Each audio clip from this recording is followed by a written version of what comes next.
தொடர்ந்து நம்ம ஒரு வேதபூர்வமான மனைவி என்பவள் யார், எவ்விதமானவள் என்பதை குறித்து நாம் பார்க்க வேண்டும். ஒரு மனைவியானவள் அவள் ஒரு பலவீனமான பாண்டம் தான். அதனால் அவள் கீழானவள் அல்ல, அது நம்ம விளங்கி கொள்ள வேண்டும். அவள் பலவீனமான பாண்டம்தான், ஆனால் அவள் கீழானவள் அல்ல. ஒரு கணவன் மனைவி இருவரும் ஒன்று தான், ஒரே சமந்தான், நான் மேலே கீழே கிடையாது. ஆகவே ஒரு கணவன் என்பவன் தன்னுடைய மனைவியினிடத்தில் என்ன எதிர்பார்க்கிறான் என்பதை போலவே ஒரு மனைவியானவள் தன்னுடைய கணவனிடத்தில் எதிர்பார்க்கிறது நியாயமானது தான், தவறு என்று சொல்ல முடியாது. தலைமைத்துவத்தை அன்போடு கூட நாம் பின்பற்ற வேண்டும். மனைவியை நம்ம தட்டி கொடுத்து கொண்டு போக வேண்டும். பலவீனமான பாண்டன்னு சொன்னால் அதுக்கு தகுந்த மாதிரி நம்ம அவங்களை பொறுத்து சகித்து போவது ரொம்ப முக்கியமானதுங்க. நிறைய கணவர்கள் தவறி விடுறாங்க. அவங்களோட சரிசமமாக சண்டை போட்டுக்கிட்டு அவர்கள் தவறு செய்கிறார்கள். இல்லை, உங்களுடைய மனைவியை அவங்கள ஒரு சந்தோஷப்படுத்த வேண்டிய நேரத்தில், ஒரு அப்ரிஷியேட் பண்ண வேண்டிய நேரத்தில் பண்ணணுங்க. பரவாயில்ல, உன்னுடைய முடியாமையின் மத்தியில் எனக்கு செஞ்சு கொடுத்துருக்க, உன்னுடைய இயலாமையின் மத்தியில் செய்திருக்கிற. அருமையான குடும்பம் என்பது ஒரு அருமையான தேவ அமைப்பு. ஆண்டவர் உண்டாக்குனதிலேயே மகுடமான ஒன்று குடும்பம். அவ எப்போ பார்த்தாலும் மனைவியினிடத்தில் தவறையே பார்த்து கொண்டு அவளை குறை சொல்லி கொண்டிருப்பவன் ஒரு சரியான கணவன் அல்ல. எப்போ பார்த்தாலும் குறை தான் சொல்லுவான். அவளிடத்தில் எவ்வளோ நன்மைகள் நல்லது இருந்தாலும் கூட அவளை பார்த்து நாம் குறை சொல்லி கொண்டே இருப்போம். ஆனால் இன்னும் நிலைய மோசம் ஆகும், விளங்கி கொள்ளணும்.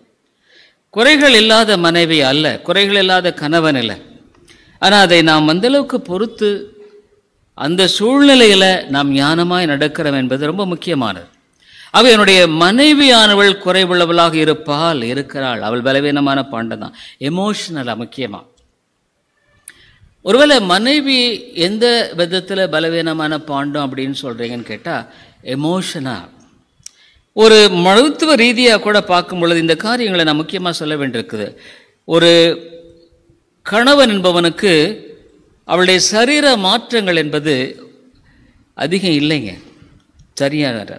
ஒரு கணவன் என்பவன் அவன் வரலாம் ஆனானுடன் அப்படியே போகிறான். ஆனால் ஒரு பெண்ணானவள் அவளுடைய சரீரத்தில் பலவிதமான மாற்றங்களுக்கு உட்படுகிறவள். இதை தெரிஞ்சுக்குங்க. ஹார்மோன்ஸ்ன்னு சொல்லி அவங்களுடைய சரீரத்தில் சுரக்கும்படியான ஒரு காரியம் உண்டு. அவங்க ஒரு பெண்ணுடைய வாழ்க்கை ரொம்ப கஷ்டங்க. சொல்லப்போனால் ஒரு பெண்ணை குறித்து நம்ம ஆண்கள் சரியாக விளங்கிக்கணும். ஒரு பெண் உண்மையான வாழ்க்கை கஷ்டம்னு கேட்டால், அவள் வளரும் பொழுது கொஞ்சம் வயசாயிட்டா, பருவமாயிட்டா, பல விதங்களில் அவள் பாதிக்கப்படுகிற காரியம் உண்டு. பல விதங்களில் இந்த உலகம் பொல்லாத உலகம், தவறாய் பார்க்கிற ஒரு உலகம். ஆகவே அவளுடைய சரீர மாற்றங்களின் மத்தியில், அவளுடைய வளர்ச்சியின் மத்தியில் அவள் சரீரத்தில் முக்கியமாக 2 ஹார்மோன் சொல்லி ஒன்று ஈஸ்ட்ரஜன், ப்ரொஜெஸ்ட்ரான். ஆகவே தான் அவங்களுக்கு அந்த ஹார்மோன் சுரக்கிறதுனால குழந்தையை உருவாகும்படியான அந்த முட்டைன்னு சொல்லுவாங்க, அது உருவாகிறதுக்கு, அது வெளிவரும்படியாக இந்த ஹார்மோன் சரியாய் செயல்படுவது ரொம்ப அவசியம். அந்த ஹார்மோன் சரியாக செயல்படாத பொழுது அந்த முட்டை என்ற காரியமானது சரியாய் உருவாகாததற்கு அங்கே பின்னடைவுகள் ஏற்படுவதற்கான வாய்ப்பு உண்டுங்க. அவை அவளுடைய சரீரத்தில் பலவிதமான மாற்றங்களை கடந்து கொண்டிருக்கு. அவளை அறியாமலே கூட பல உணர்வுபூர்வமான மாற்றங்கள். அவள் எமோஷனலாக சில சமயத்தில் அவங்களால கோப்பம் பண்ண முடியாது. திடீர்னு கோபம் வரும், திடீர்னு எரிச்சல் வரும், பலவீனங்களை முடியாது. அப்போ கணவன் என்ன பண்ணணும்? பொறுமையாக போக கற்றுக்கொள்ளணும். உடனே சரியாக சண்டை போடக்கூடாது. பல விதமான காரியங்கள், அதாவது நான் மனைவியினிடத்தில் தவறு இல்லவே இல்லைன்னு சொல்லலை, பல தவறுகள், சொல்லப்போனால் அதிகமான தவறுகள் இருக்க வாய்ப்பு உண்டு. ஆகவே ஒரு கணவன் என்பவன், சொல்லப்போனால் இது முன்னால் பாடத்தோடு சேர்ந்தது தான் இது, என்னுடைய மனைவியை தட்டி கொடுத்து நான் அப்ரிஷியேட் பண்ண, தப்பு இல்லை, பரவாயில்ல, என்கரேஜ் பண்ண. ஏன்னா இதை பற்றி நம்ம பார்க்க போகிறோம். இங்கே முதலாவது இந்த 7 காரிய மனைவி பற்றி, கணவன்களை பற்றி சொன்னல, அதே விதமாக 7 காரியங்கள் மனைவிகளை பற்றி நான் சொல்கிறேன்.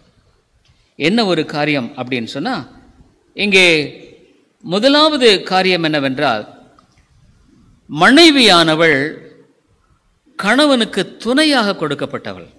அதனை விளங்கிக் கொள்ளணும். she is a helpmate. ஆண்டவர் என்ன சொன்னார்? ஒரு ஏற்ற துணையை உண்டாக்குவேன். முதல் காரியம் என்னன்னா, ஒரு மனைவியானவள் எனக்கு துணையாக இருக்கும்படி. அதுதான் வேதம் என்ன சொல்லுது?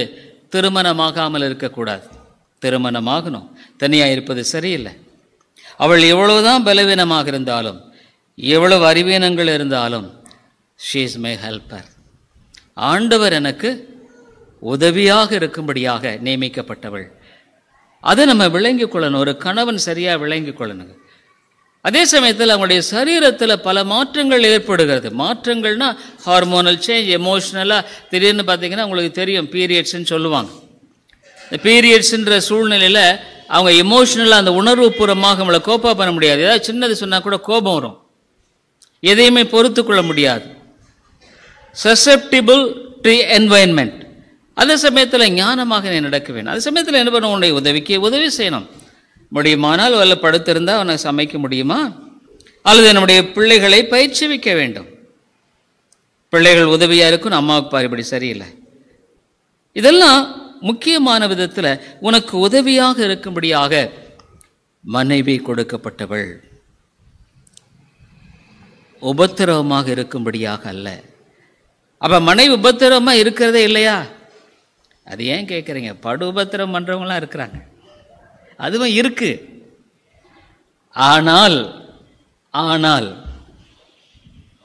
உன்னுடைய வாழ்க்கையில் அதை நீ எப்படி கடந்து போகிறங்கிறது முக்கியம். கடந்து போவது முக்கியமான ஒரு காரியம். உனக்கு உதவியாக இருக்க வேண்டியவர்கள் உபத்திரவத்தையே கொடுத்தாலும் கூட நீ அந்த நேரத்தில் ஞானமாய் செயல்படுவது அவசியம். கம்பானியன்ஷிப் பாருங்க, ஆதியாகமத்தில் ஆண்டவர் மனைவி கொடுக்கப்பட்டதனுடைய முதல் நோக்கம் என்னன்னா உதவி. உன்னுடைய வாழ்க்கையில உன்னோடு கூட எப்பவும் இருக்கிறவ அவதான். உங்க அப்பா இருக்க மாட்டாங்க, உங்க அம்மா இருக்க மாட்டாங்க, வேற யாரும் உன்னுடைய சகோதரலாம் இருக்க மாட்டாங்க. உன்னோடு எப்பவுமே உறுதுணையா இருக்கிறவள் உன் மனைவி தான்.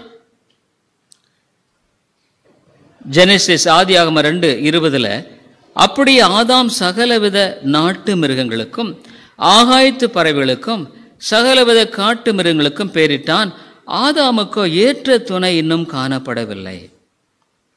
பாருங்க, அழகா மனுஷி உண்டாக்குனதுல ரொம்ப ஆச்சரியமா இருக்கு ஆண்டவருடைய படைப்பு.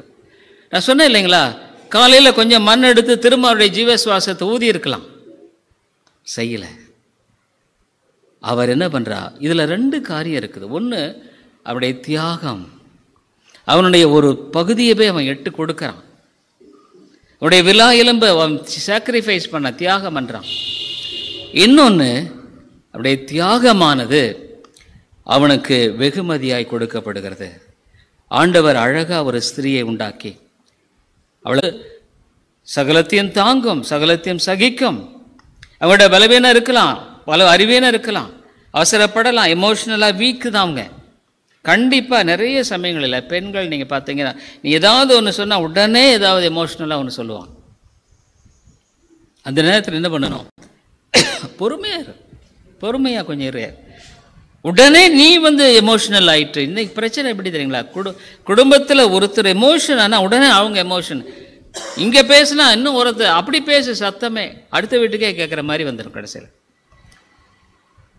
அது தவறு. முதலாவதுனுடைய வாழ்க்கையில் அவள் துணையாக கொடுக்கப்பட்டவள். மனைவி என்ன நினைக்கணும்? நான் அவனை உபத்திரவப்படுத்தக்கூடாது. கணவனானவன் பல டென்ஷன், ஒருவேளை பல வேலைகளில் பல காரியங்களில் அவன் டென்ஷன் ஆகலாம். எத்தனையோ காரியங்கள் டென்ஷன் ஆகிறதுக்கு வாய்ப்பு இருக்கு. வெளியே போயிட்டு வரும் பொழுது, வெளியே போயிட்டு வந்ததும் வராதுமாகவே சில சமயத்தில் சண்டைக்கு வர்றவங்களாம் இருப்பாங்க. அப்புறமேல்ட்டு இது இன்னொன்று, இந்த மனைவியானவள் ஆண்டவர் அழகாக சொல்லியிருக்க அந்த பாவத்தின் விளைவு என்னன்னா, இந்த பாவம் வந்ததுனால தான் இந்த பிரச்சனை ஆரம்பிச்சிச்சு. எந்த பிரச்சனை? ஆதியாகமம் 3வது அதிகாரம் திருப்புங்க. அதாவது இது நன்மையினால் ஏற்பட்ட ஒரு காரியம் அல்ல. ஆண்டவர் படைப்பில் உண்டான ஒரு காரியம் இது அல்ல. இது பாவத்தின் விளைவாய் வந்த ஒரு காரியம். பொசசிவ்னஸ் சொல்லுவாங்க. ஆதியாகமம் 3வது அதிகாரத்தில் ஆண்டவர் சொல்லிட்டார். என்ன சொல்லிட்டார்னா, உங்களுடைய மனைவி ஒரு பொசசிவ்னஸ் அப்படின்னா பிசாசு பிடிச்சின்னு சொல்கிறாங்க பார்த்தீங்களா, அதே வார்த்தை தான் இங்கேயும் சொல்லப்படுகிறது. அதாவது நீ உன்னுடைய பாருங்க, உன் ஆசை 16வது வசனத்தில், உன் ஆசை ஸ்திரீயை நோக்கி நீ கர்ப்பவதியாக இருக்கும்போது உன் வேதனையை மிகவும் பெருக பண்ணுவேன், வேதனையோட பிள்ளை பெறுவாய், உன் ஆசை உன் புருஷனை பற்றி இருக்கும், அவன் உன்னை ஆண்டு கொள்ளுவான். அப்படின்னா என்னென்னா ஒரு பொசசிவ்னஸ்ன்னு சொல்லுவாங்க. இது அது அப்படின்னா எப்போ பார்த்தாலும் ஒரு விதமான ஒரு தன்னுடைய பிடிப்புக்குள்ளே வச்சுக்கிற மாதிரி. வெளியே போயிட்டா உடனே ஃபோன் பண்ணுறது, எங்கே இருக்கிறீங்க, ஏது இருக்கீங்க, என்ன பண்ணிகிட்டு இருக்கீங்க, சரி நான் இது பண்ணிட்டு முடிச்சுட்டு வர்றேன்னா கூட அப்புறம் கொஞ்சம் நேரம் கழிச்சு, அப்புறம் வந்த உடனே நான் ஃபோன் பண்ணால் எடுக்க தெரியாதா, ஏதோ வேலையாக இருக்கும் அம்பாட்டுக்கும் ஏதோ ஒன்றுருப்பான், வந்த உடனே நான் ஃபோன் பண்ண தெரியாதா, உங்களுக்கு எடுக்க தெரியாதா, இல்லைம்மா அது கொஞ்சம் வேலையாக இருந்தது, என்னதான் இருந்தால் நீங்கள் எப்போவுமே இப்போ இல்லை எப்போவுமே அப்படி தான் முடிஞ்சது, எப்போவுமே அப்படி தான். நீங்கள் ஃபோன் பண்ணால் எடுக்கவே மாட்டீங்களே, ஐயோ சரி மனுஷன் இதை களைச்சி வர்றாரு, ஒரு உட்கார கூட விட மாட்டார், உள்ள நுழையும் போதே ஸ்டார்ட் ஆயிரும். அருமையாலே இது எல்லாம் ரொம்ப ஆபத்துங்க, மனுஷனை போட்டு உலுக்கி. ஆனால் ஒன்று சொல்கிறேங்க இல்லைங்க, பெண்களானவர்கள் சண்டை ஆரம்பிக்கிறதுல ரொம்ப கெட்டிக்காரிகள். சண்டையை ஆரம்பிக்கிறது புருஷன் ஆரம்பிக்கல நான் சொல்லலை, ஆனால் ஃபஸ்ட்டு ப்ரையாரிட்டி பெண்கள் தான் சண்டையை ஆரம்பிப்பாங்க. பாருங்கள் அவங்க வீட்டில் ஏதாவது ஒரு இது பிடிச்சி இழுத்து ஒன்றுமே இருக்காது, இவங்க பாட்டு ஏதோ நினச்சிட்டு இருப்பாங்க, அன்னைக்கு ஏதோ நடந்திருக்கும், எனக்கு தெரியும் அன்னைக்கு எப்படி தானே பண்ணீங்க, அதே மாதிரி தான், சரி அன்னைக்கு தான் போயிருச்சே, நான் தான் சாரி கேட்டேங்க, ஆனால் கூட பாருங்க இதெல்லாம் பெண்கள் எப்பவுமே உதவியாக இருக்கணுமே ஒழிய உதவித்தரப்படுத்தக்கூடாது, உதவியாக இருக்க வேண்டும். உதவிக்கு தான் ஆண்டவர் வச்சார். பாவத்தின் விளைவினால உபத்திரவப்படுங்களா மாறிட்டாங்கப்பா, இதுதான் பிரச்சனையே. உன் ஆசை உன் புருஷனை பற்றி இருக்கும், அவரை போட்டு உலுக்கி அவர் வர்ற வரைக்கும் சரி கொஞ்சம் பொறுமையாக தான் இருந்து பாருங்களேன். இன்னொன்று என்னென்னா அது இன்செக்யூரிட்டின்னு கூட சொல்லலாம். ஒரு பெண்ணானவள் அந்த புருஷனை ரொம்ப டூ மச் சார்ந்தரா, அது தப்பு. நீங்கள் ஆண்டவர் தான் முழுக்க சார்ந்துக்கணும். நாளைக்கு அவருக்கு என்னாச்சு வெளியே போனவர் என்ன ஆகும் ஏதாகும் ஏதோ ஒன்று நினச்சிக்கிட்டு இருக்கிறது சிலர். ஏதோ ஆகிப்போச்சுன்னா என்ன பண்ணுறது? தேவன் இல்லையா? தேவன் நல்லவர் இல்லையா? அவர் ஒன்று அப்படி விடுவாரா? நீ உனக்காக அந்த நேரத்தில் ஜபம் பண்ணால் எவ்வளோ நல்ல, ஜபம் பெரிய ஒரு ட்ரெஷர். ஐயா ஜபம் பண்ணிங்க அந்த நேரத்தில் நல்லா ஜபம் பண்ணுங்க. ஆண்டவரே அவர் பத்திரமா வந்து அவர் செய்ய வேண்டிய காரியத்தை செய்யணும். புருஷனுக்காக ரொம்ப ஜபம் பண்ணணும், மனைவிக்காக கணவன் ரொம்ப ஜபம் பண்ணணும். அவர்களை மேற்கொள்வதற்கு இது ஒரு நல்ல அருமையான வழி. ஆண்டவர் புருஷன் சரி மனைவிக்காக ரொம்ப ஜபம் பண்ணுங்க, மனைவி புருஷனுக்காக ரொம்ப ஜபம் பண்ணும். ஆகவே முதலாவது ஒரு மனைவி என்பவள் ஹெல்ப் மேட். அவள் வந்து ட்ரபுள் மேட்டாக இருக்கக்கூடாது, she should be a help mat.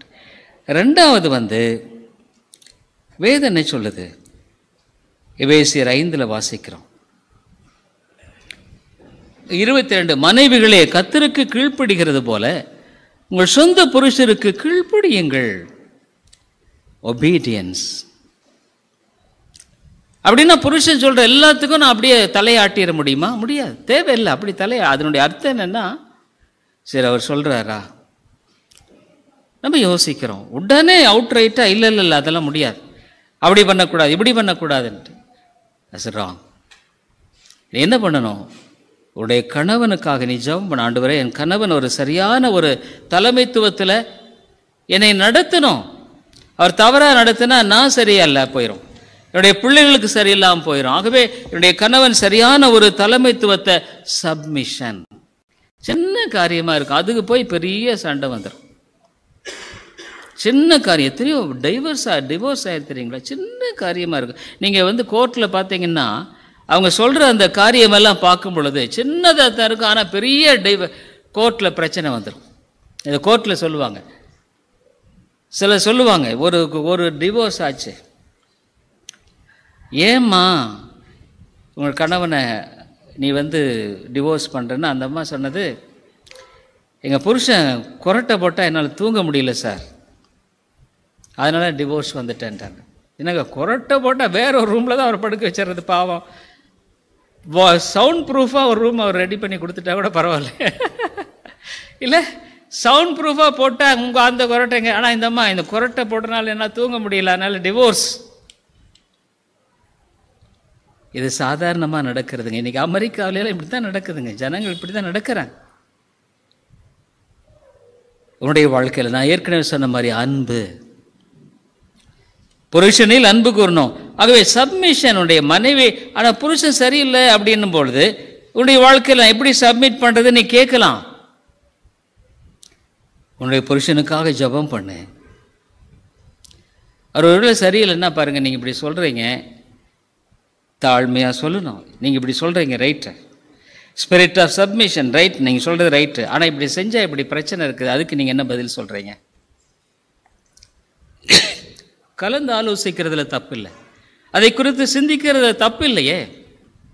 ஆனால் எடுத்த உடனே ரிட்டாலியேட் பண்ணாத. அப்படி அர்த்தம் என்னென்னா, அது சொன்ன உடனே இல்லை அவுட்ரைட்டாக ரிஜெக்ட் பண்ணி அதில் சண்டை போடாதன்ற. பொறுமையாக சொல்லு, பொறுமையாக சொல்லு, இந்த மாதிரி இருக்குதுங்க. ஆனால் அந்த தலைமைத்துவத்தை நீ ஏற்றுக்கொள்ளும் பொழுது கர்த்தரை கனப்படுத்துகிறாய். ஆண்டவர் சொன்ன அந்த கட்டளைக்கு நீ கீழ்ப்படுகிற, அப்போ ஆண்டவனுடைய காரியத்தில் உதவி செய்வார். இல்லை நீ அவுட்ரைட்டாக ரிஜெக்ட் பண்ணும் பொழுது, எதிர்த்து நிற்கும் பொழுது, புருஷனே சரியில்லை அப்படின்னும் பொழுது உன்னுடைய வாழ்க்கையில் அங்கு தவறிவிட வாய்ப்பு உண்டு. ஒருவேளை நீ கேட்கலாம், புருஷன் ஆண்டவர் அறியலையே, அவர் விசுவாசி இல்லையே, விசுவாசம் இல்லையே. அந்த நேரத்திலும் கூட நீங்கள் பொறுமையாக ஒரு இடத்துல எடுத்து சொல்ல பாருங்கள். பைபிள் இப்படி சொல்லுது, நம்ம இது செய்கிறது தப்புங்க. இப்போ கணவன் ஒரு தவறை சொல்லும்படியாக அவர் சஜஸ்ட் பண்ணுறாரு, இங்கே இந்த காரியத்தை செய்யணும் நம்ம அப்படின்னு. அப்போ நீ இப்போ மனைவி உடன்பட முடியுமா? முடியாது. இது தப்பு, ஆண்டவருடைய வார்த்தையின்படி தப்புன்னும் போது அந்த இடத்துல நீங்கள் நிச்சயமாக யூ ஹேவ் எவ்ரி ரைட், அது தப்பு என்றதை நீங்கள் ரிஜெக்ட் பண்ணுறதுக்கு உரிமை உண்டு, தப்பு இல்லை. ஆண்டவருடைய வார்த்தை எப்படி சொல்லுது, இல்லைங்க செய்ய முடியாதுங்க, தயவுசெய்து மன்னிச்சுங்க, இதை நான் செய்ய மாட்டேன், செய்ய முடியாது, ஏன்னா இது சரியில்லை அவனுடைய வார்த்தையின்படி. அவ சப்மிஷன் சொல்லும்போது ஏதோ அப்படியே கண்ணை மூடிட்டு அப்படியே ஒப்பு கொடுக்கணுன்றதில்லை. அந்த முதலாவது ரிட்டாலியேட் பண்ணுறத நீங்கள் செய்கிறத விட்டு விடுங்க. தீவிரமாக யோசிங்க, கொஞ்சம் டைம் எடுத்து கூட சொல்லுங்கள், ஜெபம் பண்ணுங்க, அது ரொம்ப ரொம்ப பிரயோஜனமாக இருக்கும். மூன்றாவது காரியமாக, ஒரு மனைவியானவள் தன்னுடைய பிள்ளைகளை யோசிக்கணும். தன்னுடைய பிள்ளைகளை பற்றி, அதாவது மனைவியானவள் ரொம்ப கஷ்டம். ஹார்மோன் நான் சொன்னேன், பீரியட்ஸ் இருக்குது, ப்ராப்ளம் இருக்குது, அவங்க மற்ற மாதிரி கடினமாக வேலை செய்ய முடியாது, எக்ஸாஸ்ட் ஆகும். அப்படி இருக்கும்போது குழந்தையை பெற்றெடுத்து அதை வளர்க்குறதுங்கிறது சாதாரண காரியம் இல்லை. அதுக்கு எவ்வளோ தியாகம் பண்ண வேண்டியிருக்கு. இந்த குழந்தை சரியாக தூங்காது, தாய் தான் விழிக்கணும், கணவன் போய் தூங்கிட்டு இருப்பார். இப்படியான ஒரு சூழ்நிலையில் அந்த பிள்ளைகளை வளர்க்கும்படியான காரியத்தில் தாய்மார்கள் பிள்ளைகளுக்கு முன்பாக ஒரு நல்ல முன்மாதிரியை வைக்க பழகணும். உண்மைதான், அவருடைய கஷ்டம் ரொம்ப கஷ்டம். அதே சமயம் சில கணவன்மார்கள் நீ பார்த்துக்க எனக்கு தெரியாதுன்னு போயிடுவாங்க, அது தப்பு. ஹெல்ப் மேட்டுன்னா என்ன? கணவனும் மனைவியுமா சேர்ந்து தான் பிள்ளைகளை வளர்க்கணுங்க. ஒருவேளை உன்னுடைய மனைவி தூக்கமே இல்லைன்னா அவள் தூங்க வச்சுட்டு நீ குழந்தைய பார்க்கணும், அதுதான் சரியான முறை. எனக்கு அதெல்லாம் தெரியாது, அவள் தான் பார்த்துக்கணும் சொல்ல முடியாது. ஒரு பிள்ளையை வளர்க்கும்படியான காரியத்தில் கணவனுக்கும் பங்குண்டு, மனைவிக்கும் உண்டு. சிறு குழந்தையிலேருந்து 2 பேரும் முன்மாதிரியை வைக்கணும். அது பிள்ளைகளுக்கு முன்னால் கணவன் மனைவி மாறி சண்டை போட்டாங்கன்னா அது ரொம்ப மோசங்க, படுமோசங்க. எத்தனையோ பேர் நான் பார்த்துருக்கேன். அந்த பிள்ளைகளுடைய இன்செக்யூரிட்டி எவ்வளோ தெரியுங்களா? சில குழந்தைகள் அழுகும், ஐயோ அப்பா அம்மா சண்டை போடுறாங்களே. ஒரு குடும்பத்தை பேசும் பொழுது அந்த கொஞ்சம் வளர்ந்த பொண்ணு தான் அழுதுது. ஏன்னா இவங்களே இப்படி இருந்தால் எனக்கு என்ன செக்யூரிட்டி இருக்குது, என்ன பாதுகாப்பு இருக்குது? உன் பிள்ளைகளை நினைக்க முடியலையா? அவங்களுடைய உணர்வுகளை உன்னால் வரையும் கொள்ள முடியலையா? அவங்க முன்னால் நீ சண்டை போடுறது பெரிய சாதனை நினைக்கிறியா? மகா பெரிய தப்புங்க, மகா பெரிய தப்பு. நம்ம ஆழமாக மனம் திரும்பணும். அப்படியெல்லாம் செஞ்சோம்னா நம்ம ஆண்டவருக்கு விரோதமாக நம்முடைய சொந்த பிள்ளைகளை நம்ம கைகளை தான் அழிச்சிடுறோம். தனியாக என்னுடைய வாழ்க்கையில் தனியாக பேச. ஆனால் உன் பிள்ளைகளுக்கு இன்னொன்று சொல்கிறேன் கேளுங்க. ஒரு கணவன்மார் தன்னுடைய மனைவி குறித்த குறைகளை அங்கங்கே போய் சொல்லிட்டு இருக்கக்கூடாது. அது தப்பு. என் மனைவி இப்படி, என் மனைவி இப்படி, புருஷனும் அப்படி தான், என் புருஷன் இப்படி, புருஷன் இப்படி, இப்படியெல்லாம் இந்த ரெண்டுமே இந்த தப்பு. இது ரெண்டுமே தப்பு. மனைவி வந்து அங்கே போயிட்டு எல்லா இடத்துலையும் புருஷன் இப்படி தான், என் புருஷன் இப்படி தான் சொல்லிட்டு இருக்கிறது. புருஷன் வந்து என் மனைவி இப்படி தான், அது ரெண்டுமே தப்பு. வேதம் அப்படியா சொல்லுது? வேதம் என்ன சொல்லுது? அன்பு கூறணும், அவங்களை தாங்கணும், அவருடைய பலவீனங்களில் ஒருவருக்கு ஒரு உதவி செய்யணும். தயவு செய்து ஒன்று சொல்கிறேங்க இல்லைங்க, மறைக்கணுன்றதுக்காக சொல்லலை. ஆனால் அவனுடைய மனைவியினுடைய பலவீனத்தை இன்னொருத்தர்கிட்ட போய் சொல்லிட்டு இருக்காரு. அவனுடைய கணவனுடைய பலவீனத்தை போய் இன்னொருத்தர் சொல்லிட்டு இருக்காரு. அது தப்பு. அப்போ என்ன நினைப்பாங்க? இன்னைக்கு ஒரு ரெண்டு என்ன சந்தோஷப்படுவாங்க, பரவாயில்ல இந்த சண்டை போட்டுட்டு நல்லா இருக்கு உள்ள. ஐயோ, இன்றைக்கு மனிதனுடைய இருதயம் ரொம்ப கொடுமையானதுங்க. எவ்வளோ நல்லா வாழ்கிறது ஜனங்க விரும்புறதில்ல. நம்ம ஆண்டுடைய பிள்ளைகள்னு சொல்லிட்டு அதை செய்யும் பொழுது எல்லாத்துக்கு மேலே பிசாசுக்கு கொண்டாட்டமாக இருக்கும். பிசாசு பரவாயில்ல போடு சண்டை கொதி இல்லைங்க. உன்னுடைய பிள்ளைகளுக்கு முன்பாக ஜாக்கிரதையாக பேசு. என்ன வார்த்தை பேசுகிற, என்ன வார்த்தை பேசுகிற?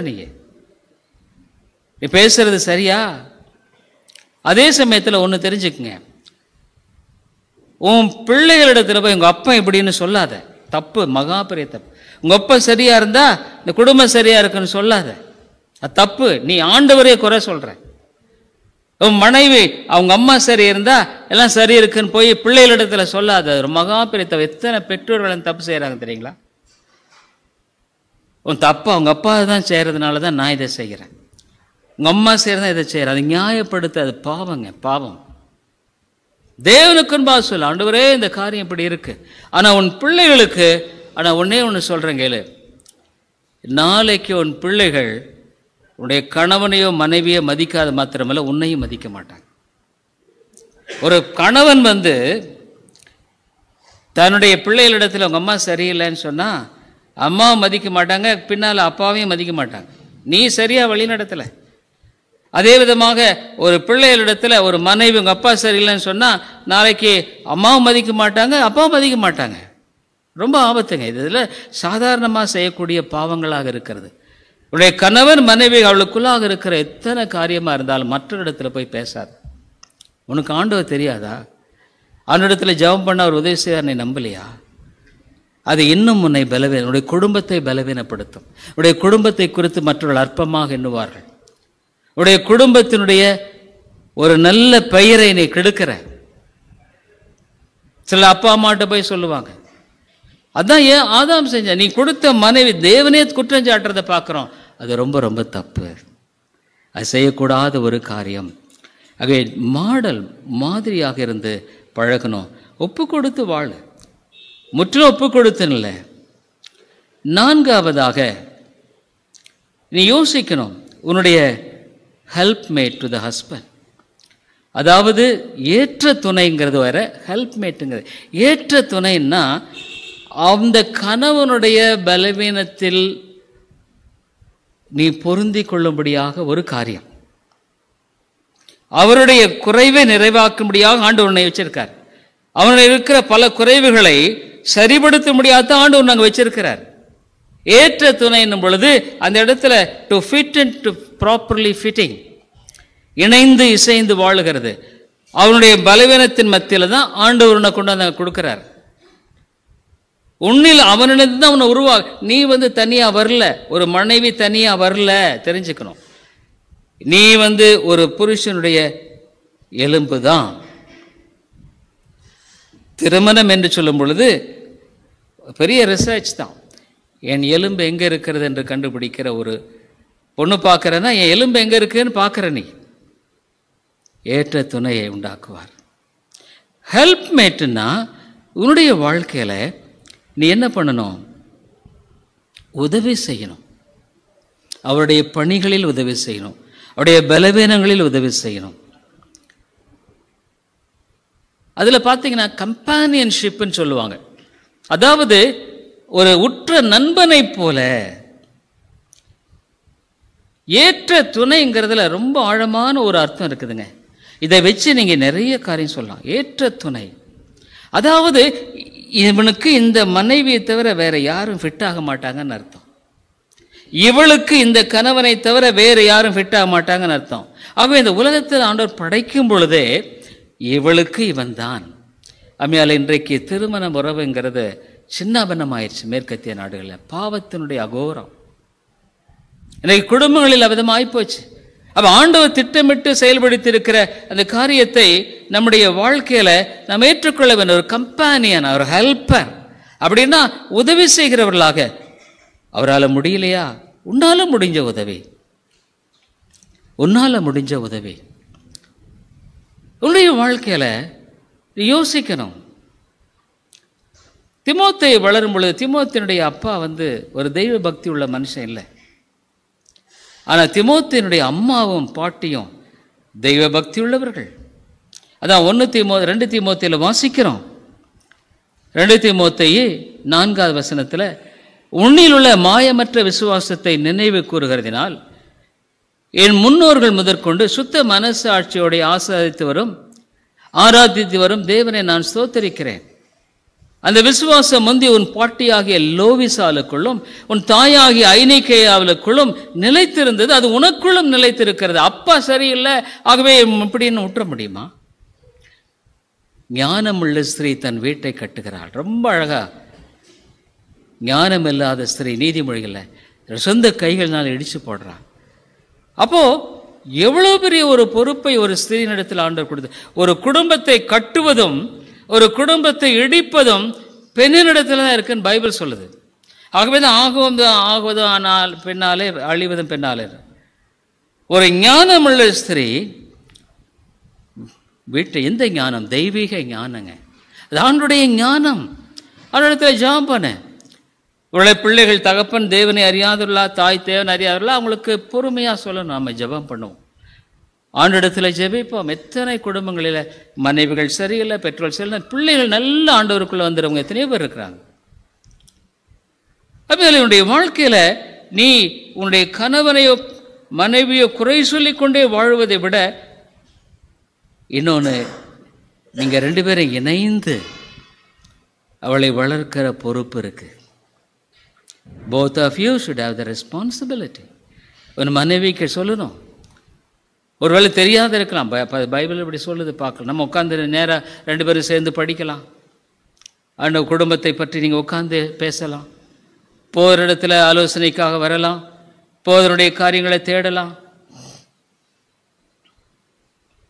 அது மாதிரியான காரியங்கள் நம்முடைய வாழ்க்கையில் இருப்பது மிக மிக அவசியம். ஆகவே கம்பானியன்ஷிப், ஹெல்ப்மேட், உதவி செய்ய வேண்டியது.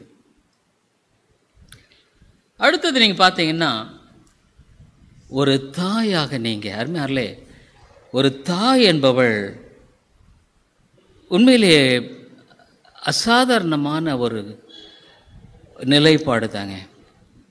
சாதாரணமாக சொல்கிறாங்க, ஒரு தாய் ஆண்டவருக்கு அடுத்தது தன்னுடைய தாய் என்று சொல்லுகிறதை பார்க்கிறோம். என்னதான் இருந்தாலும், ஒரு கணவன் இருந்தாலும், ஒரு பலவீனமான பாண்டமாக ஒரு பெண் இருந்தாலும், அவள் தாய் என்ற ஸ்தானத்தை வரும் பொழுது ஆண்டவர் அவளை நிச்சயமாக ஒரு உயர்த்திருக்கு. அவள் வழியாய் வந்த ஒரு நல்ல ஒரு மனிதன், ஒரு தாய். அவள் ஒன்றுமே இல்லை தான், ஆனால் அவளை பெற்றெடுக்கும்படியாக ஆண்டவர் அழகாக அவள் கொடுத்த உத்தரவாதம். மரியாளை எழுச்சு பாருங்க. மரியாள் எவ்வளோ ஞானமாக அவள் செயல பாருங்க. மரியாள் ஞானமுள்ள ஸ்திரீயாக. யோசேப்பை பற்றி அதிகமாக நம்ம தெரியல. யோசேப்பு சீக்கிரமாக இறந்துட்டான்னு கூட பார்க்குறோம். ஆனவள் ஞானம் உள்ளவராக, அந்த சகோதரர்கள் அவிசுவாசம் உள்ளவர்களாக இருந்தாங்க. ஆனால் இயேசுவை அவள் எந்த அளவுக்கு ஒரு தெய்வ குமாரன் என்பதை விட ஒரு மகனாக எந்த அளவுக்கு அவள் அந்த பொறுப்பை நிறைவேற்றுகிறார் பாருங்க. ஒரு தாய்க்கு, ஆனால் உண்மைதான், அதை மறக்க முடியாது. ஒரு தாயின் பாசம் ஒரு தகப்பனுக்கு இருக்குன்னு சொல்ல முடியாது. உண்மையாக சொல்கிறேன், தகப்பனுக்கு பாசம் இருக்குது இல்லைன்னு சொல்லலை. ஆனால் கூட அந்த பாசத்தை நம்ம ஒப்பிட்டு பார்க்க முடியாது. தாயின் பாசம் அது சுப்ரீம், மேலானது. அது மேலே எத்தனை உதாரணங்களை நம்ம பார்க்க முடியும், எத்தனை உதாரணம். தன்னை அடித்த பையனை கூட அரவணைக்கக்கூடிய அன்பு தாயிட்ட தான் இருக்கு. தன்னை வெறுத்தாலும், இப்போ கணவன் மனைவி திருமணம் ஆன பின்னால் கணவன் மனைவி தனித்து இருக்கிறாங்க. அப்போ தாயை நம்ம வெறுத்துடக்கூடாது, வெறுத்துட முடியாது. ஆனால் அவளுடைய உணர்வுகளை நாம் மதிக்கிறோம். ஆனால் வேதத்துக்கு நம்ம கட்டுப்படுகிறோம். ஆகவே ஒரு தாயாக அந்த ஒரு ஸ்தானத்தில் ஆண்டவர் வச்சிருக்கிற அந்த நிலையில் மரியாளை போல அவள் ஒரு பிள்ளைகளுக்கு ஒரு நல்ல தாயாக காணப்படணும். ஒரு தாய் என்றால் என்ன? அவள் பிள்ளைகளுக்கு நல்ல ஒரு பொறுப்பை கற்றுக் கொடுப்பது, ஒரு முன்மாதிரியை வைப்பது. ரெபெக்காள் தப்பு பண்ணிட்டா. ஏசாவையும் யாக்கோபையும் பெற்றாள். ஏசாவை அவர் மாதிரி பாரபட்சமாக நடத்திட்டா. யாக்கோபை தவறு செய்யும்படியா தூண்டிட்டா. பாருங்களேன், யாக்கோபுடைய வாழ்க்கை ஒரு விதத்தில் ஒரு அந்நிய தேசத்தில் அவன் ஒரு பிரச்சனைக்குரியவனாய் பாரி போனான் இல்லை? அப்படி நம்ம செய்யக்கூடாது. பாரபட்சமா ஒரு தாய் என்பவள், ஈசாக்கு அவன் கண்ணு தெரியாமல் இருக்கிறான். அப்போ ரெபெக்காள் ஆசீர்வாதத்தை பெற்றுக்கொள்ளும்படியாக யாக்கோபனோட ஆண்டவர் ஏசாவினிடத்தில் சொன்னார். நிகழ்ச்சி ஞாபகம் இருக்கும். போய் நீ வேட்டையாடி எனக்கு சமைத்து கொண்டு வா, உன்னை ஆசீர்வதிக்கிறேன். ரெபெக்காள் இதை கேட்டுட்டு ஏசா வேட்டையாட போன நேரத்தில் அவள் சமைத்து யாக்கோபிட கொடுத்து அந்த ஆசீர்வாதத்தை நீ பெற்றுக்கொள் என்று தவறாக அவனை தூண்டி வழி நடத்துகிறாள். அது தாய் அல்ல. அவர் நல்ல தாய்க்கு முன்மாதிரி இல்லை. நல்ல தாய் என்பவள் மரியாளை போல இயேசு கடைசி சிலுவையில் அறையும் மட்டுமாக அவள் தாய் என்ற ஒரு பொறுப்பை நிறைவேற்றுகிறது. அழகாக பார்க்குறேன் பாருங்களேன். அவள் ஒரு ரட்சகருங்கிறத விட எஸ் எ மதர் அவள் அந்த அன்பை வெளிப்படுத்துவதை பார்க்கவே தன்னுடைய பிள்ளைகள் சில சமயத்தில் தவறாக கூட இருக்கலாம். அவங்ககிட்ட பொறுமையை கையாளணும். அடித்த போட்டு தப்பு குப்புன்னு அடிக்கக்கூடாது. அவங்ககிட்ட பொறுமையாக இப்போ அவளுக்காக ஜெபிக்கணும். ஒரு தாய் ரொம்ப ஜெபிக்கணுங்க. அன்னாளெல்லாம் ரொம்ப ஜெபம் பண்ணியிருப்பா சாமுவேலுக்காக. ஏற்கனவே சொல்லியிருக்கேன், அகஸ்டின் என்ற ஒரு மனிதனுக்கு அந்த தாய் எவ்வளோ ஜெபம் பண்ணுறாங்க. அது ஆனால் ஒன்று சொல்கிறாங்களே, ஜெபம் மட்டும் வீணே இல்லைங்க. என்னுடைய வாழ்க்கையில் ஆண்டவர் ஜெபம் வீணே இல்லை. நீ எவ்வளோ ஜெபம் பண்ண அவ்வளோ ஜெபம் பண்ண. ப்ரேயர் ஒரு பெரிய முதலீடு. நான் செத்துடலாம், ஆனால் என் ஜெபம் சாகாது. என்னுடைய ஜெபம் மறிக்காது. ஜெபத்தை ஆண்டவர் எத்தனை மிஷனரிகளுடைய ஜெபிக்க கற்றுக்கொள். 1 மணி நேரமாக ஜெபம் பண்ண, குறைஞ்சது எனக்கு நேரம் இல்லைன்னு சொல்லாத. ஒரு குறிக்கோள் வைத்து ஜெபிக்க ஆரம்பி. உனக்கு காலப்போக்கில் அது உனக்கு சாத்தியக்கூறு ஆகும். பிசாசு விட மாட்டான். ஜெபிக்கிறவளை பிசாசு எப்பொழுதும் வெறுக்கிறான். அதே சமயத்தில் 6வதாக நீ ஒரு மனைவி என்பதை மறந்து விடக்கூடாது. உடைய கணவனுக்கு நீ ஒரு கட்டுப்பட்ட ஒரு பெண் தான். அவனை ஆளுகை செய்யும்படியாக பிரயாசப்படாது. அவனுக்கு அடங்கி வாழ நீ ஒரு மனைவி. மனைவி என்று சொல்லும் பொழுது நம்ம பார்த்தோம், ஒரு ஏற்ற துணை, உதவி செய்யும்படியான காரியம், அவருடைய முடியாமையின் மத்தியில் உதவி செய்யணும். அதெல்லாம் கர்த்தர் கனப்படுத்துகிறாருங்க. அவருடைய அந்த வார்த்தைக்கு நம்ம கீழ்ப்படிந்து போகும் பொழுது கர்த்தர் கனப்படுத்துகிறார். கணவனோடு இணைந்து ஆக்கில்லா பிரிசில்லா பார்க்குறோம். 2 பேரும் அங்கே ஒரு வேலை செய்ய வேண்டியதாக இருக்குது. 2 பேரும் வேலை செய்கிறார்கள். வேலை செய்ய இந்த இடத்தில் நிறைவேற்ற வேண்டிய பணியை நிறைவேற்றுகிறதை பார்க்கிறோம். அந்த ஒருமனப்பாட்டை காத்துக்கொள்ள ஜாக்கிரதையாயிருங்க. ஒருவேளை ஒரு சின்ன சண்டை வந்தனா கூட சூரியன் அஸ்தமிக்கிறதுக்குள்ள சூரியன் அஸ்தமிக்கிறதுக்குள்ள கோபம் தனியே கடவுது. ஒரு ரெக்கன்சிலை படுக்கைக்கு போகிறதுக்கு முன்னால், உங்கள் வாழ்க்கையில் அந்த ராவில் தூக்கத்துக்கு போகிறதுக்கு முன்னால் ரெக்கன்சைல். எங்கள் வாழ்க்கையில் அது நிச்சயமாக நாங்கள் எப்போ ரொம்ப ஆரம்பத்துலேருந்து ஏதோ ஒரு பிரச்சனை இல்லாத குடும்பம். எங்கள் குடும்பத்தில் பிரச்சனை இல்லை. இப்போ பிரச்சனை இல்லைன்னு இல்லையா இருக்குங்க. பிரச்சனையே இல்லைன்னு சொன்னால் நிச்சயமாக அது போய். இப்போ உங்களுக்கு பிரச்சனை இருக்குதா? நிச்சயமா பல காரியங்கள் இருக்குது. ஆனால் நாங்கள் முன்ன மாதிரி அப்படி சண்டை போடுறதுன்றதில்ல. ஆனால் ஒருவேளை அந்த காலங்களில் ஏற்பட்டப்போ சாரி நான் தெரியாமல் பண்ணிட்டேன். ஒருவேளை அதை ஏற்றுக்கொள்ளே சாரி கேட்கறதுல நிமிந்து, கணவனை கூட நிமிந்து, கணவனும் கேட்கணும் நான் தான் சொல்ல. அதனால் அவனுடைய வாழ்க்கையில் ஒரு மனைவியாக ஞானத்தோடு நீ நடப்பது ரொம்ப ரொம்ப முக்கியம். ஒரு மனைவியாக கணவனுக்காக ஜெபிப்பது, நல்ல ஆலோசனை கொடுக்கிற ஒரு மனைவியாக, பொறுமையோடு செயல்படுகிற மனைவியாக. உனக்கு பல காரணம் இருக்குது, நான் சொல்லலை.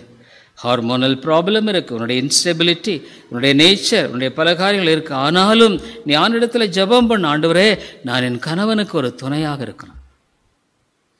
அது ரொம்ப முக்கியமானது, ரொம்ப ரொம்ப முக்கியமான ஒரு காரியம். உன் கணவன் துணையாயிரு. நான் சமீபத்தில் என்னை பற்றி நான் ஒரு இடத்துல சொன்னேன், ஒரு டாக்டர் இடத்துல பேசினேன். அதாவது என் மனைவியானவள் பெரிய பெரிய கூட்டங்களில் பேச அந்தந்த தாளந்தங்கள்லாம் இருக்குன்னு நான் சொல்ல முடியாது, அது மாதிரி பேசுனது கிடையாது. ஆனால் ஒன்று நான் என்ன அப்ரிஷியேட் பண்ணேன்னா, என் வாழ்க்கையில் ஊழியத்துக்கு எங்கே போனாலும் கிளம்பிடுவாங்க. கொல்லிமலையா அங்கேயா இங்கேயா ஒரு நாளும் இல்லை முடியாதுன்னு சொன்னது கிடையாது. அது ஒரு பெரிய ப்ளஸ் பாயிண்ட். என்னுடைய ஊழியத்துக்கு அது ஒரு பெரிய ப்ளஸ் பாயிண்ட்டுங்க. ஊழியம்னா ரைட், எவ்வளோ கஷ்டங்கள் இருக்கலாம், இல்லைன்னா நாங்கள் கொல்லிமலையெல்லாம் ஊழியம் செய்திருக்க முடியாதுங்க. பெரிய ஒரு தாளந்து உள்ள நான் கூட ஒரு கணவனோடு இணைந்து சரி ஊழியத்தில் போகிறேன்னா ரைட். அதுக்கு நான் என்ன செய்ய முடியும்? கணவன் ஒரு காரியத்தை செய்கிறாரா, அதை செய்கிறாருன்னு சொன்னால் அதில் நான் எப்படி துணையாக இருக்க முடியும்னு யோசனை பண்ணேன். நான் அதில் எப்படி உபத்திரத்தை முட்டுக்கட்டை போடுறத மாதிரி செய்யக்கூடாது. How good I P a help? ஒரு மனைவியானால் அப்படி யோசித்து போகும் பொழுது நிச்சயமாக அது மாதிரி நடக்கும். எத்தனையோ ஊழியருடைய மனைவி சொல்லிட்டா, இல்லை நான் வர முடியாது இப்போ. எத்தனையோ ஊழியருடைய வாழ்க்கையில் பின்னடைவுகள் அது மாதிரி ஏற்பட்டிருக்கு. ஆனால் என்னுடைய ஊழியங்களில் அந்த காரியத்தில் அதுக்காக நான் கத்திருக்க நன்றி சொல்லுவேன். ஏன்னு கேட்டால் ஊழியனை எங்கே வேணாலும் கிளம்பிட வேண்டியதான். ஆரம்பத்தில் இருந்து பெரிய பணம் இல்லை, அதிகம் இல்லை, கொல்லிமலை வர வருமானத்தை வச்சு தான் நடந்தனோம். குடும்பம், பிள்ளைகள் எல்லாம் வீட்டில் ரொம்ப சின்ன ஒரே ஒரு ரூம் தான், தாரட்டை தான், வசதி இல்லை. ஒரு ரூம்லேயே தடுத்து ஒரு பக்கம் தூங்கிட்டோம், ஒரு பக்கம் சமைச்சோம். சின்ன ஒரு மூளையில் தான் குளிக்கிறதுக்கு. இல்லை பெரிய அந்த மாதிரி வீடாக இருந்தால் தான் நான் வருவேன், நான் அப்படியே தான் செய்வேன்னு சொல்லியிருந்தால் நான் செஞ்சுருக்க முடியாது. காசே இல்லை, ஒரே ஒரு தாலி செயின் இருந்தால் அடகு வச்சு நாங்கள் அந்த ஷீட்டை போட்டோம். கீழே பார்த்தீங்கன்னா சாணி தான் மெழுகி இருந்தது, சரியான தார் கிடையாது. ஸோ அந்த இடத்துல வசதி இல்லை, டாய்லெட் கிடையாதுங்க, டாய்லெட்டே இல்லை. தண்ணி எடுக்கும்படியாக அந்த கீழே இறங்கி வரணும், ரொம்ப கஷ்டங்க, ரொம்ப ரொம்ப கஷ்டம். 2 சின்ன பிள்ளைகளை வைத்துக்கொண்டு அந்த இடத்துல பார்த்தீங்கன்னா எல்லாம் ஒரு மரம், செடி, கொடிகள். 1988 எல்லாம் எப்படி இருந்திருக்கும் பாருங்களேன். ஆனால் அந்த இடத்துல இருந்தோம், சின்ன வீடு. ஃபோட்டோவில் நீங்கள் பார்த்தீங்கன்னா தெரியும், ஒரே ஒரு சின்ன அறை தான். ஆகவே அந்த காரியத்தில் மனைவியானவள் கணவனோடு இணைந்து வாழ கற்றுக்கொள். ஒரு ஃபைனான்ஷியல் ப்ராப்ளம், ஒரு பொருளாதார ரீதியில் பிரச்சனை, நீங்கள் தான் இப்படி பண்ணிட்டீங்க அப்படிதான் இல்லை.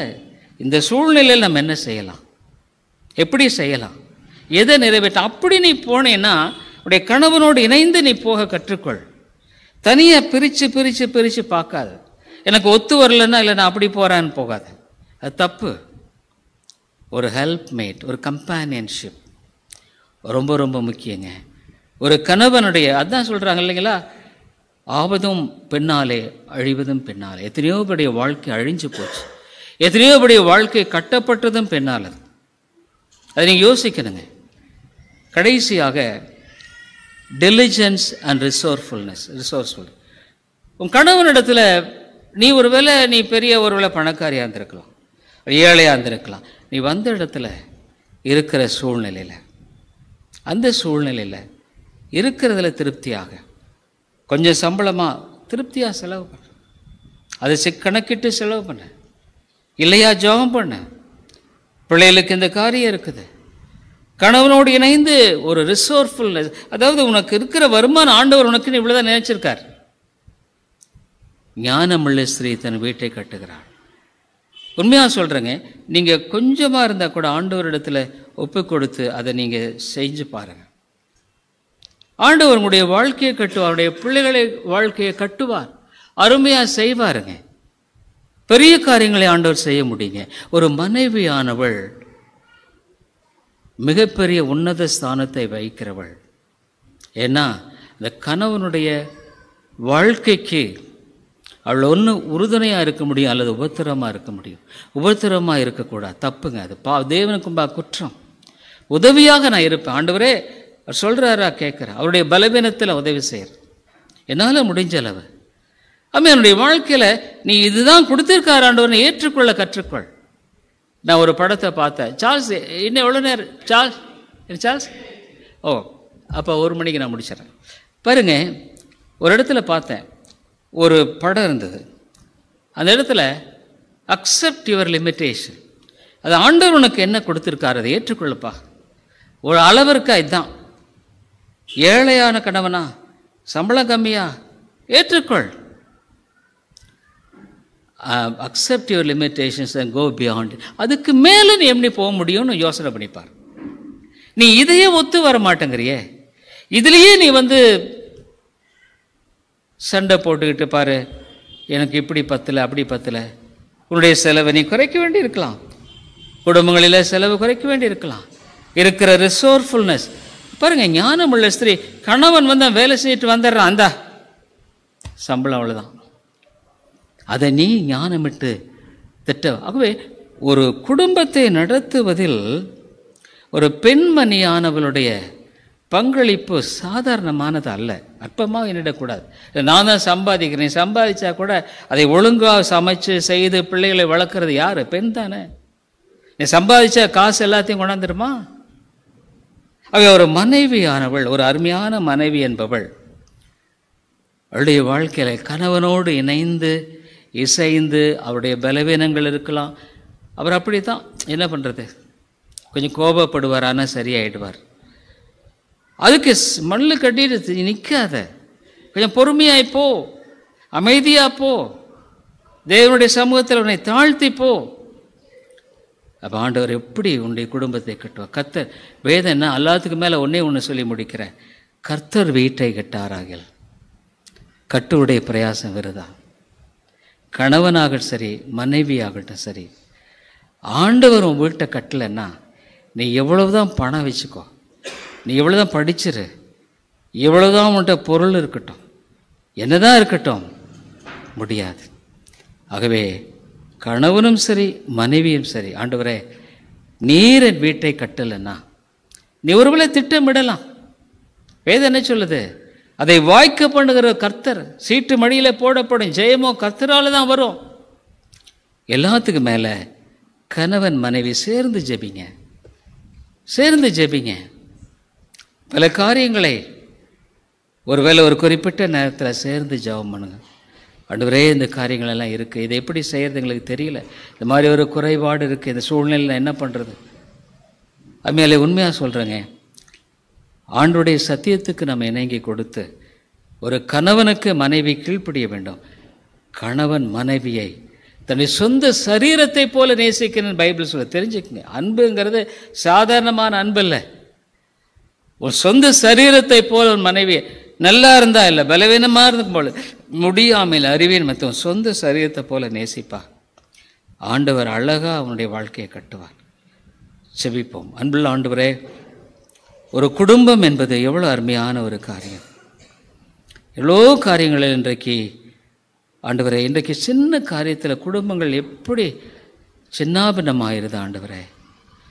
குடும்பங்கள் அநேக சமயங்களில் போர்க்களமாக இருக்கிறது. ஆண்டவரே நீர் இறங்கும் ஐயா, நல்ல குடும்பங்களை ஆண்டவரே நீர் கட்டும். இந்த சபையில் வருகிற ஒவ்வொரு குடும்பத்தையும் நீர் கட்டி எழுப்பும் ஆண்டவரே. எத்தனையோ காரியங்கள் ஆண்டவரே உண்டு, நீர் ஆசீர்வதியும். குடும்பங்களை ஆசீர்வதி ஆண்டவரே. வருகிற காலங்களில் உம்முடைய கிருபையை தாரும். இயேசுவின் நாமத்தில் ஜெபிக்கிறோம் எங்கள் நல்ல பிதாவே, ஆமென்.